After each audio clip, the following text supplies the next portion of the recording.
नमस्कार दोस्तों, विद्याशक्ति एजुकेशन के ऑनलाइन प्लेटफॉर्म पर सभी मित्रों का हार्दिक स्वागत और अभिनंदन है। दोस्तों, आज हम पढ़ेंगे जीवाणु जनित प्रमुख रोगों के बारे में, अर्थात मनुष्य में जीवाणु के द्वारा कौन कौन से रोग हैं वो होता है उनके बारे में हम पढ़ेंगे। इससे पहले मैं 2 क्लासें अपलोड कर चुका हूं जिसमें हमने मानव रोगों का वर्गीकरण समझा है ना, कि भाई मानव रोग है वो किस किस प्रकार के होता है। जैसे बात करें, एक तो संक्रामक और असंक्रामक रोग होता है। इसके अलावा आपके जो अल्पकालिक और दीर्घकालिक रोग है वो भी होता है। इसके अलावा अपने जो प्रमुख रोगों की बात करें जिनमें जीवाणु जनित है, विषाणु जनित है, कवक जनित है, ठीक है, प्रोटोजोआ जनित है।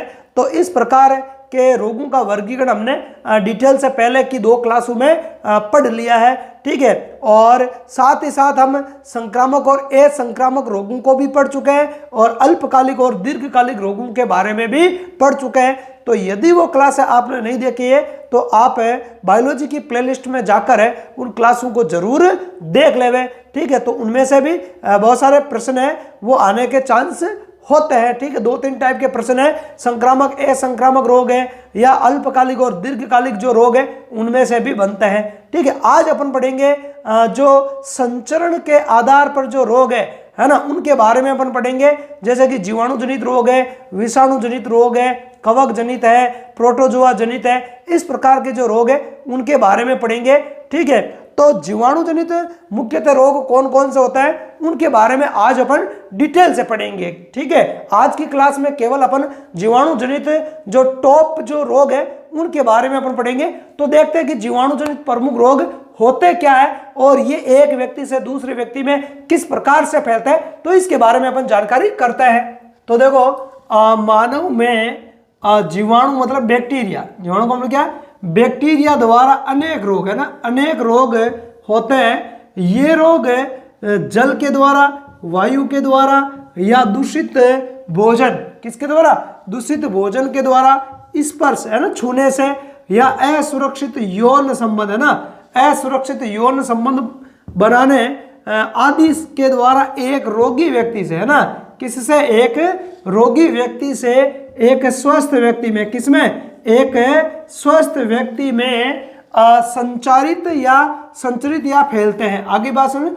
तो इस प्रकार के जो रोग होता है वो बैक्टीरिया द्वारा होता है और ये जल, वायु, दूषित भोजन है, ठीक है, या स्पर्श है या असुरक्षित यौन संबंध के द्वारा एक स्वस्थ व्यक्ति से रोगी व्यक्ति में फैल जाता है। आगे बात करें, प्रमुख जीवाणु जनित रोग निम्न है। तो प्रमुख जीवाणु जनित रोग कौन कौन सा है जिनकी चर्चा हम यहाँ पर करेंगे, ठीक है। मोस्टली जीवाणु जनित ये 12 रोग मैंने यहाँ पर लिखे हैं और इन रोगों को आप पढ़ लो। इनमें से कोई सा भी एक भी रोग है वो बाहर से नहीं आएगा जीवाणु जनित में, है ना। जीवाणु जनित की बात कर रहा हूं मैं, इतने पढ़ लो, जीवाणु जनित रोग पर्याप्त है, ठीक है।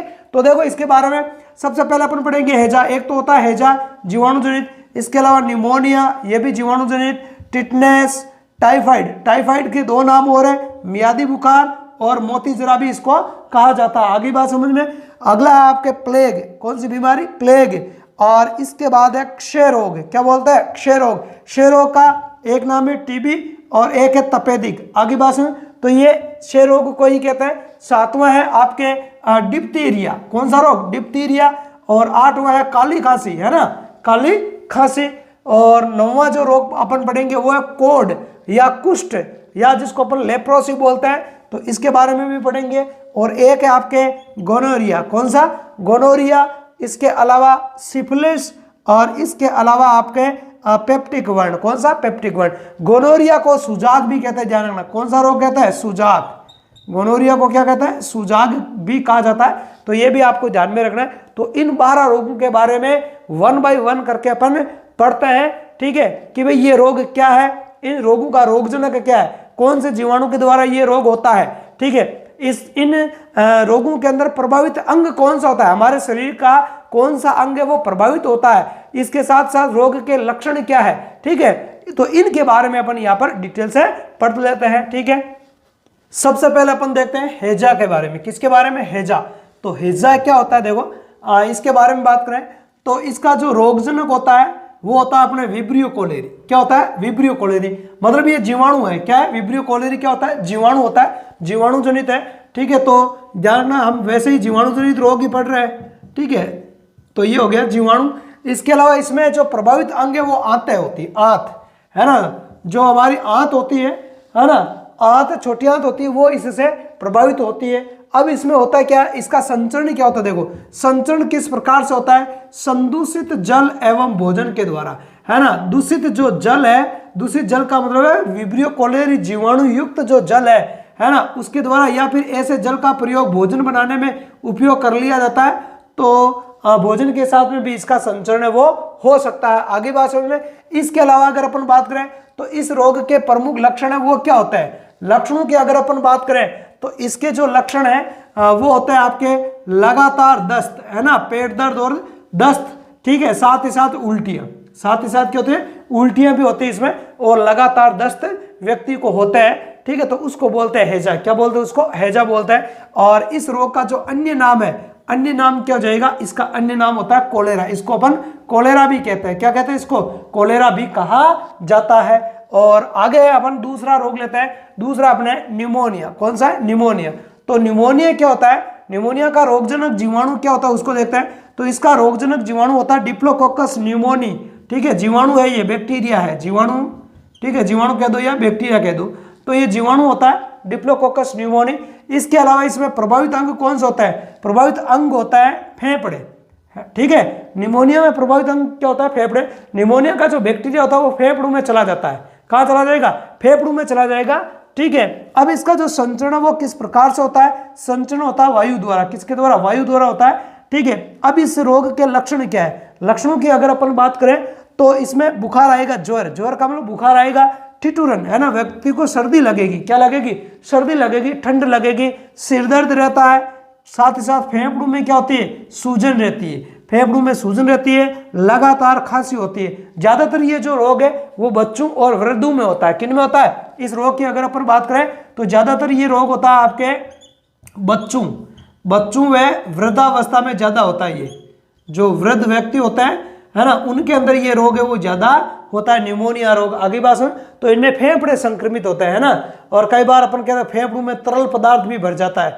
आगे बात समझ में, ठीक है। तो इस प्रकार के इसके लक्षण होता है। आगे देखें अपन, आगे आपके टिटनेस, ठीक है, तो टिटनेस क्या होता है इसके बारे में देखें तो देखो इसका रोगजनक जीवाणु क्या होता है, क्लास्ट्रीडियम टिटेनी, कौन सा जीवाणु होता है, क्लास्ट्रीडियम टिटेनी, ध्यान रखना है। इसके अलावा इसमें प्रभावित अंग क्या होता है, प्रभावित अंग होता है आपके तंत्रिका तंत्र, मतलब नर्वस सिस्टम, जो हमारा नर्वस सिस्टम होता है, जो हमारा तंत्रिका तंत्र होता है ना, मस्तिष्क है, मेरुरज्जु वगैरह जो भी तंत्रिका तंत्र के पार्ट है जो भी है, ठीक है, तो तंत्रिका तंत्र इसके द्वारा प्रभावित होता है इस रोग में। आगे इसका संचरण, इस रोग का संचरण कैसे होता है, तो ये रोग है वो दूषित वस्तुओं द्वारा घाव के माध्यम से होता है या घाव से होता है। दूषित वस्तुओं का मतलब यहाँ पर ये हुआ कि जैसे मान लिया कि किसी व्यक्ति के चोट लग गई, घाव बन गया, घाव से खून बहने लग गया, तो घाव है वो किस चीज से बना है, यदि वो वस्तु है उस पर ये टिटनेस के जो बैक्टीरिया, क्लास्ट्रीडियम टिटेनी जो बैक्टीरिया है वो उसके चिपके हुए, तो घाव के माध्यम से वो बैक्टीरिया हमारे शरीर में प्रवेश कर जाता है। इसलिए अक्सर जैसे लोहे की वस्तुओं की वगैरह या लोहे के जो औजार वगैरह या जो भी उपकरण होता है उनकी कई बार लग जाती है, तो हम डॉक्टर के पास में जाते हैं और टिटेनस, है ना, टिटेनस बोल दो या टिटनेस, अपन टिटनेस बोलते हैं, है ना, वैसे लिखने में इसको टिटेनस लिखते हैं, तो टिटनेस का अपन टीका लगवाते हैं या इंजेक्शन लगवाते हैं, नहीं लगवाते हैं, ठीक है। तो ये होता है घाव के माध्यम से, है ना, किस स्थान से प्रवेश करता है, घाव से। लेकिन जिस वस्तु से लगी हो वो वस्तु कैसी होनी चाहिए, दूषित होनी चाहिए। टिटनेस जीवाणु से वो दूषित है तो ही हो सकता है, अदरवाइज नहीं होता। आगे बात समझ में, ठीक है। इसके अलावा अगर अपन बात करें इसके लक्षण देखो, तो इसके लक्षण क्या हो जाएंगे, लक्षण हो जाएंगे इसमें तेज बुखार आता है, क्या होता है इसमें तेज बुखार आता है। इसके अतिरिक्त बात करें तो इसमें शरीर में ऐंठन उत्पन्न होती है, ऐंठन, है ना, ऐंठन का मतलब है कि बार बार शरीर में ऐसे जैसे मिर्गी के दौरे आते हैं ना, है ना, उस प्रकार की ऐंठन उत्पन्न होती है। क्यों, क्योंकि इसमें नर्वस सिस्टम का कंट्रोल बिगड़ जाता है ना, नर्वस जो तंत्रिका तंत्र है वो प्रभावित होता है, इसकी वजह से शरीर में ऐंठन उत्पन्न होती है। साथ ही साथ व्यक्ति के जबड़े बंद हो जाते हैं, जबड़े खुल नहीं पाते हैं ना, ऊपरी और जो दोनों ये जबड़े होते हैं वो बिल्कुल बंद हो जाता है और व्यक्ति के जबड़े खुलने बंद हो जाएंगे, खुलेंगे ही नहीं, ठीक है। आगे तो ये इसके प्रमुख लक्षण है। अब बात करें आगे, अगला है अपने टाइफाइड, कौन सा है, टाइफाइड। तो टाइफाइड रोग क्या होता है, इसका देखो रोगजनक जीवाणु इसका रोगजनक जीवाणु देखो, इसका रोगजनक जीवाणु अपने साल्मोनेला टाइफी, ध्यान रखना बैक्टीरिया है, कौन सा, साल्मोनेला टाइफी, ये इसका रोगजनक जीवाणु। इस जीवाणु के द्वारा ये रोग होता है। इसमें प्रभावित अंग कौन सा होता है, आंत, है ना, ये हमारी जो आंत होती है, आंत को प्रभावित करता है, या यूं बोल दो कि ये आंत में संक्रमण करता है। इसका संक्रमण या इन्फेक्शन कहाँ होता है, आंत में होता है, ठीक है। अब इसका संचरण कैसे होता है, तो दूषित जल एवं भोजन के द्वारा इसका संचरण होता है, ठीक है, किसके द्वारा, दूषित जल एवं भोजन के द्वारा, ठीक है। आगे बात समझ में, आगे बात करें अपन, तो आगे है इसके लक्षण क्या होता है, तो लक्षणों की बात करें तो इसमें क्या होता है, लगातार उच्च ज्वर, है ना, तेज बुखार, है ना, लगभग 39 से 40 डिग्री सेंटीग्रेड है वो बुखार रहता है, कब्ज रहती है, क्योंकि ये आंत से संबंधित है, आंत से संबंधित है, इसलिए कब्ज की भी शिकायत रहती है व्यक्ति को, ठीक है। इसके अलावा इसमें व्यक्ति का सिर दर्द रहता है, भूख न लगना, ये इस प्रकार के लक्षण है वो इसमें उत्पन्न होता है, ठीक है। आगे बात करें अपन, आगे इसके अन्य नाम क्या है, तो इसके अन्य नामों की बात करें तो इसको अपन मियादी बुखार भी बोलते हैं। कौन सा बुखार, मियादी बुखार, किसको, टाइफाइड को, किसको, टाइफाइड को मियादी बुखार भी बोलते हैं, और इसके अलावा इसको मोती जरा भी बोलते हैं। क्या बोलता है, मोती जरा भी बोला जाता है, ठीक है, ये भी इसका नाम है, ठीक है। उसके बाद अगर आप बात करें आगे, टाइफाइड रोग की पुष्टि हेतु, इस रोग की पुष्टि हेतु एक परीक्षण किया जाता है जिसका नाम है विडोल परीक्षण। कौन सा परीक्षण, विडोल परीक्षण किया जाता है। कई बार ये सवाल पूछा गया है कि टाइफाइड रोग की पुष्टि हेतु कौन सा परीक्षण है वो किया जाता है, तो विडोल परीक्षण है वो किया जाता है कि भाई व्यक्ति को टाइफाइड है या नहीं है, तो इसकी पुष्टि हेतु विडोल परीक्षण किया जाता है। आगे बात समझ में, ठीक है। तो ये हो गया आपका टाइफाइड, जिसको अपन क्या बोलते हैं, मियादी बुखार या मोती जरा, क्या बोलते हैं, मोती जरा, और इसको अपन राजस्थानी या मारवाड़ी भाषा में अपन क्या कहते हैं, आम भाषा में बोलते हैं पानी जरियो, ठीक है, क्या बोलता है, पानी जरियो, ठीक है। तो यही मोती जरा या मियादी बुखार होता है, ठीक है। आगे देखें अपन, ठीक है, आगे है अपने प्लेग, ठीक है। तो प्लेग क्या होता है, देखो इसका रोगजनक जीवाणु क्या होता है, पास्चुरेला पेस्टिस। कौन सा जीवाणु होता है, पास्चुरेला पेस्टिस, और इसके द्वारा जो प्रभावित अंग है वो है हमारे शरीर के फेफड़े, मतलब इसके द्वारा जो संक्रमण है वो फेफड़ों में होता है, फेफड़े इस रोग से प्रभावित होते हैं। इसके अलावा बात करें इसका संचरण कैसे होता है, तो चूहे एवं पिस्सू के द्वारा इसका संचरण होता है। यदि मान लिया कि हमारी जो खाद्य सामग्री होती है जो हमारे घर में रखी हुई होती है और घर में चूहे भी होते हैं, तो यदि चूहों के अंदर इस प्लेग रोग का ये साल्मोनेला पेस्टिस बैक्टीरिया है और उन चूहों ने उन खाद्य सामग्रियों को झूठा कर दिया है जाने अनजाने में, और हम उनको खा जाते हैं, ठीक है, तो वो जो जीवाणु है वो चूहे से किस में चले जाएंगे, अपनी खाद्य सामग्रियों पे चिपक जाएंगे और उन खाद्य सामग्रियों का इस्तेमाल हम करेंगे, ठीक है, तो हमारे अंदर वो पहुंच जाएंगे, ठीक है। अब ये जो चूहे इनके अंदर कहां से आता है, ये पिस्सू जो होता है जो रक्त चूसता है ना, जो क्या करता है, एक परजीवी है। पिस्सू क्या होता है, एक परजीवी होता है, ध्यान रखना है, ये एक परजीवी है जो रक्त चूसता है। क्या चूसता है, जो रक्त चूसता है। इसलिए जैसे हमारे मनुष्य के अंदर जैसे नहीं होता है अपनी जुएं, है ना, मनुष्य में जू होती है जो हमारा रक्त चूसती है, ऐसे ही इसके अंदर चूहे के अंदर पिस्सू होता है तो जो इसका रक्त चूसता है, ठीक है, तो उनके अंदर यदि ये है तो या पिस्सू से या चूहे में चला जाएगा और चूहे से फिर मनुष्य में चला जाएगा, ठीक है। इसलिए अपन कहते हैं कि भाई चूहे से प्लेग रोग होता है, वो इस वजह से कहते हैं, ऐसा नहीं कि चूहे की वजह से हो रहा है ना। तो चूहों के अंदर वो प्लेग रोग का यदि बैक्टीरिया है तो उसके द्वारा होगा, ऐसा नहीं चूहे से। चूहा इसका रोग वाहक है, चूहा क्या होता है, इसका रोग वाहक है, संचरण वाहक है, ये ध्यान रखना है। तो प्लेग रोग का रोग वाहक कौन होता है, चूहा भी होता है और पिस्सू भी होता है, तो ये भी आपको ध्यान में रखना है। अब इसके लक्षण देखो, लक्षण क्या है, तेज बुखार होता है इसमें, ठीक है, बहुत तेज बुखार, और शरीर पर गिल्टियां बन जाती है। शरीर पे क्या बन जाती है, पैरों में, हाथ पैरों में जगह जगह क्या बन जाती है, गिल्टियां, गांठें बन जाती है, ठीक है, गिल्टियां छोटी छोटी ऐसे गिल्टियां बन जाती है, तो उसको बोलते हैं अपन प्लेग रोग। ये प्लेग रोग के लक्षण होता है। आगे बात करें अपन, आगे अपना क्षय रोग। तो क्षय रोग क्या होता है, इसमें देखो रोगजनक जीवाणु क्या होता है, तो इसका जीवाणु है माइक्रोबैक्टीरियम ट्यूबरक्लोसिस। कौन सा बैक्टीरिया, माइक्रोबैक्टीरियम ट्यूबरक्लोसिस नामक बैक्टीरिया के द्वारा ये होता है, ठीक है। इसमें भी प्रभावित अंग वो होता है फेफड़े, इसमें भी प्रभावित अंग कौन सा होता है, फेफड़े होता है, ठीक है। इसके साथ ही साथ इसका जो संचरण है वो वायु द्वारा होता है। किसके द्वारा होता है, टीबी का संचरण है वो वायु द्वारा होता है, क्योंकि जब जिस व्यक्ति को टीबी वगैरह होती है तो उसका जो बलगम कफ को वो बाहर थूकता है, या जब भी वो खांसता है तो खांसने की वजह से उसके फेफड़ों में जो बैक्टीरिया है वो श्वास के साथ बाहर निकलेंगे, खांसी के साथ, और बाहर निकलने पर वायु में फैल जाएंगे, और यदि उसके संपर्क में स्वस्थ व्यक्ति है तो वो वहां से ट्रांसमिटेड हो जाएंगे स्वस्थ व्यक्ति में। किसमें? स्वस्थ व्यक्ति में, और इस प्रकार स्वस्थ व्यक्ति में भी वो पहुंच जाएंगे। अब इसके लक्षण देखो, लक्षण क्या है इसके? बार बार खांसी के साथ, है ना, बार बार क्या होती है? खांसी होती है, साथ साथ कफ व रक्त निकलना, है ना, कई बार है वो कफ के साथ में क्या निकलने लग जाता है? रक्त भी निकलने लग जाता है, ठीक है। इसके अलावा बात करें इसके अन्य नाम क्या है, तो इसको अपन टीबी भी बोलते हैं और तपेदिक भी बोलते हैं। क्षय रोग को क्या बोलते हैं? टीबी। टीबी का मतलब है ट्यूबरक्लोसिस बैक्टीरियम। टीबी का मतलब क्या है यार? Tuberculosis bacterium. तो ये माइक्रोबैक्टीरियम ट्यूबरक्लोसिस से ही तो होता है, इसलिए इसको ट्यूबरक्लोसिस बैक्टीरियम कहते हैं, या तपेदिक इसको बोला जाता है। तो ये इसके प्रमुख लक्षण है, ठीक है। इतना सा ध्यान रखना, आपको ज्यादा ध्यान रखने की कोई जरूरत नहीं है। आगे देखें अपन, अगला है आपके डिप्थीरिया, ठीक है। तो डिप्थीरिया रोग क्या होता है? इसका रोगजनक जीवाणु होता है आपके कोरोनीबैक्टीरियम डिप्थोरी। क्या होता है? कोरोनीबैक्टीरियम डिप्थोरी इसका रोगजनक बैक्टीरिया होता है। तो नाम डिप्थीरिया, तो पीछे डिप्थोरी आया हुआ, तो ऐसे ट्रिक से भी याद रह जाएगा। इसके अलावा इसमें भी प्रभावित अंग है वो कौन होता है? श्वास नली। इसमें प्रभावित अंग कौन से होता है? श्वास नली।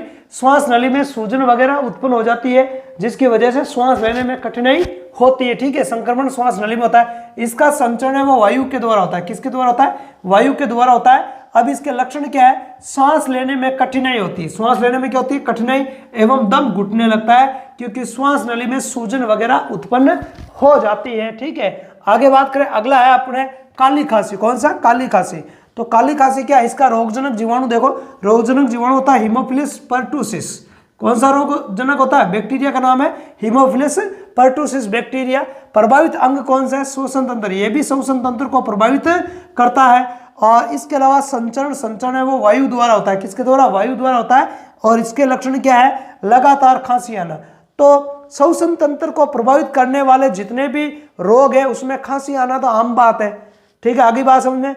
साथ ही साथ बात करें तो यदि आपको एक ट्रिक मैं बताऊं कि यदि श्वसन से संबंधित कोई रोग है, श्वसन तंत्र से संबंधित, तो वो वायु द्वारा फैलता है। किसके द्वारा फैलता है? वायु द्वारा। चाहे आप टीबी देख लो, चाहे आप कोरोना वायरस वाले से देख लो, सर्दी जुकाम से देख लो, या आप इसमें डिप्थीरिया में देख लो, काली खांसी में देख लो।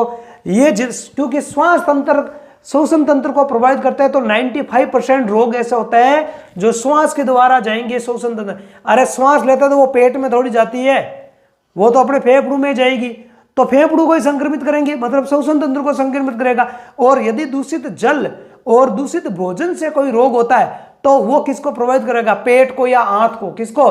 क्योंकि भोजन और जल किससे होकर जाता है? पेट और आंत से होकर जाता है, कोई फेफड़ों में तो जल जाता नहीं, है ना। तो दूषित जल और दूषित भोजन से जो भी रोग होता है उनमें वो प्रभावित किसको करता है? आमाशय। आमाशय को पेट और आंत को प्रभावित करता है। आई बात समझ? ज्यादातर की बात कह रहा हूं, ठीक है। इसके अलावा वो तंत्रिका तंत्र को भी प्रभावित कर सकता है, ठीक है। तो ये आपको ध्यान में रखना है। आगे अपन देखें, आगे क्या है? अगला है कुष्ठ रोग। तो कुष्ठ रोग में क्या होता है? देखो, कुष्ठ रोग का रोगजनक जीवाणु क्या? Mycobacterium leprae. ध्यान रखना, कौन सा बैक्टीरिया है? बैक्टीरिया का नाम है माइक्रोबैक्टीरियम लेप्री, ठीक है। लेप्री है ये, ध्यान रखना, लेप्री, ठीक है, लेप्री। और प्रभावित अंग है इसमें तंत्रिका तंत्र और त्वचा, है ना। मैंने बताया था आपको कि त्वचा के ऊपर क्या होने लग जाता है? आपके चकते बन जाते हैं। क्या होता है? चकते बन जाते हैं, त्वचा गलने लग जाती है, ठीक है। इस प्रकार के कुष्ठ रोग में, कोढ़ रोग भी इसको अपन बोलते हैं। संचरण है वो वायु के द्वारा या स्पर्श के द्वारा होता है ना। जो भी त्वचा रोग है वो स्पर्श के द्वारा फैल सकता है, क्योंकि इसके जो भी विषाणु है या जो भी बैक्टीरिया वो त्वचा में रहता है, ठीक है, चमड़ी में, और स्पर्श के द्वारा एक व्यक्ति से दूसरे व्यक्ति में फैल सकता है। तो स्पर्श के द्वारा, क्योंकि ये त्वचा रोग है, तो त्वचा रोगों का स्पर्श के द्वारा संचरण होता है। ये ट्रिक बन गया ना, ट्रिक बन गई। त्वचा रोग है तो त्वचा को स्पर्श करोगे, हाथ मिलाओगे वगैरह है, या उसकी वस्तुओं का उपयोग करोगे, है ना। रोगी व्यक्ति की, जैसे चेचक होता है, चेचक फॉक्स, है ना। तो फॉक्स में क्या होता है? चेचक में भी क्या होता है? जिस व्यक्ति को चेचक है तो उसकी वस्तुओं का उपयोग वगैरह हमें नहीं करना चाहिए, है ना।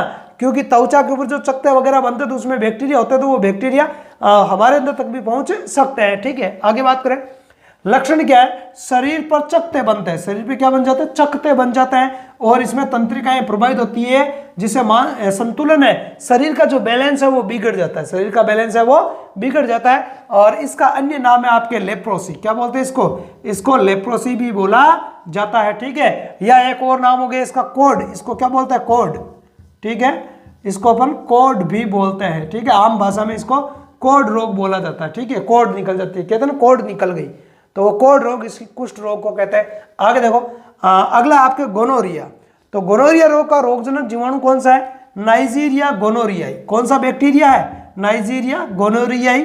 नाइजीरिया देश का नाम है, वहां से इसकी उत्पत्ति या खोज से संबंधित कुछ तथ्य है, आपको यहाँ वैसे जानने की जरूरत नहीं है।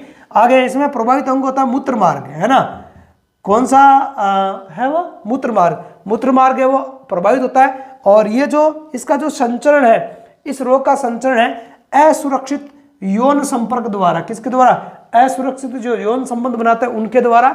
और साथ ही साथ लक्षणों की बात करें तो मूत्र मार्ग में सूजन उत्पन्न हो जाती है, ठीक है, मूत्र मार्ग में सूजन उत्पन्न होती है, जिसकी वजह से मूत्र विसर्जन में या पेशाब करने में क्या होती है, दिक्कत होती है। क्या होती है, दिक्कत होती है, जलन महसूस होती है। क्या होती है, जलन महसूस होती है। और इसके अन्य नाम क्या है, इसका अन्य नाम है सुजाग, ठीक है, तो इसको सुजाग भी बोलते हैं। तो यौन संचारित रोगों में सुजाग है, ठीक है, जिसको अपन गोनोरिया बोलते हैं। इसके अलावा सिफिलिस है, ठीक है, एड्स है। तो कई बार यौन संचारित रोगों का भी प्रश्न आता है कि निम्नलिखित में से कौन सा रोग यौन संचारित रोग नहीं है या है। तो 3 इंपॉर्टेंट रोगों के नाम मैं बता रहा हूं, 4 के नाम बता देता हूं आपको।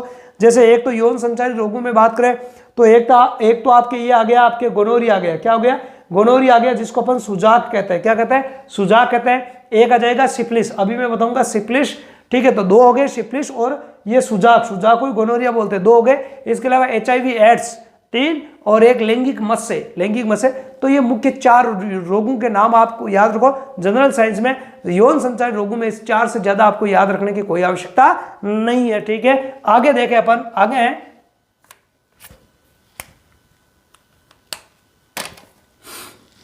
अगला है आपके सिफिलिस। तो सिफिलिस रोग है, इसका जो रोगजनक जीवाणु है वो क्या होता है, ट्रिपोनिमा पैलिडम। क्या होता है, ट्रिपोनिमा पैलिडम। और इसके द्वारा जो प्रभावित अंग है वो है आपके शीशन, है ना, नर में जो शीशन है वो इसके द्वारा प्रभावित होता है, ठीक है। और संचरण है वो असुरक्षित यौन संबंध से, है ना, यौन संचारित रोग है। ये भी किस प्रकार का योग है, यौन संचारित रोग है, यौन संचारित रोग, ठीक है, यौन संचारित रोग, है ना, जिनको अपन बोलते हैं STD रोग, है ना, सेक्सुअली ट्रांसमिटेड डिजीज, है ना। कौन से, सेक्सुअली ट्रांसमिटेड डिजीज जो होता है वो इन्हीं में है। अभी मैंने 4 इसके उदाहरण भी आपको बताए थे। आगे हैं इसमें लक्षण क्या है, शीशन में घाव, शीशन में क्या उत्पन्न हो जाएंगे, घाव उत्पन्न हो जाएंगे। अगला देखो, अगला अपने पेप्टिक वर्ण, पेप्टिक वर्ण पेट से संबंधित है। अल्सर, वर्ण का मतलब अल्सर, है ना, अल्सर, है ना, अल्सर, या आप इसको शॉर्ट में यूं भी बोल सकते हो कि आमाशय में या पेट में छाले हो जाते हैं, घाव बन जाते हैं। क्या हो जाता है, घाव हो जाते हैं पेट के अंदर। रोगजनक जीवाणु है हेलिकोबैक्टर पाइलोरी। रोगजनक जीवाणु क्या होता है, हेलिकोबैक्टर पाइलोरी होता है। और इसमें जो प्रभावित अंग है वो होता है आमाशय, आमाशय का ना पेट का जो ऊपरी भाग होता है, आमाशय का ऊपरी भाग कौन सा होता है ना, तो वो भाग पाइलोरिक भाग, है ना। एक होता है पाइलोरिक, एक होता है फंडिस और एक होता है कार्डियक, है ना। तो पेट है वो इससे प्रभावित होता है और पेट में दर्द होता है। संचरण क्या है, दूषित जल और भोजन के द्वारा। यदि हेलिकोबैक्टर पाइलोरी से ग्रसित पानी को, दूषित पानी को या उस पानी के द्वारा भोजन बना लिया गया तो भोजन या जल के द्वारा ये बैक्टीरिया हमारे शरीर में पेट में पहुंच जाता है और पेट में फिर क्या होता है, इसकी वजह से पेट दर्द होता है, अपच की स्थिति उत्पन्न हो जाती है, उल्टी है, पेट में जलन, ठीक है, और सूजन है, वो इसके लक्षण है। क्योंकि ये जो श्लेष्मा का जो स्तर है उसको नष्ट कर देता है। जो श्लेष्मा का जो स्तर होता है, जो क्षारीय स्तर होता है उसको नष्ट कर देता है, जिसके कारण अम्ल है वो सीधा आमाशय की भित्ति के कांटेक्ट में आ जाता है, जिसकी वजह से आमाशय में जलन, अपच और सूजन जैसी स्थिति उत्पन्न हो जाती है। तो ये थे प्रमुख है जीवाणु जनित 12 रोगों के बारे में हमने आज डिटेल से पढ़ा है, ठीक है। आगे की कल की क्लास में हम पढ़ेंगे वायरस जनित प्रमुख रोगों के बारे में। तो यदि आपको क्लास अच्छी लगी है तो इस क्लास को अपने दोस्तों में ज्यादा से ज्यादा शेयर करना है। चैनल पर आप नए हो तो चैनल को लाइक और सब्सक्राइब जरूर करना है, साथ ही साथ बेल वाला आइकन को भी प्रेस कर लेना है। इसके अतिरिक्त आप हमारे टेलीग्राम ग्रुप से भी जुड़ सकते हो, जिसका जो लिंक है वो चैनल के अबाउट सेक्शन में दिया हुआ है। तो इस क्लास में आज इतना ही, कल फिर मिलेंगे, तब तक के लिए धन्यवाद, जय हिंद।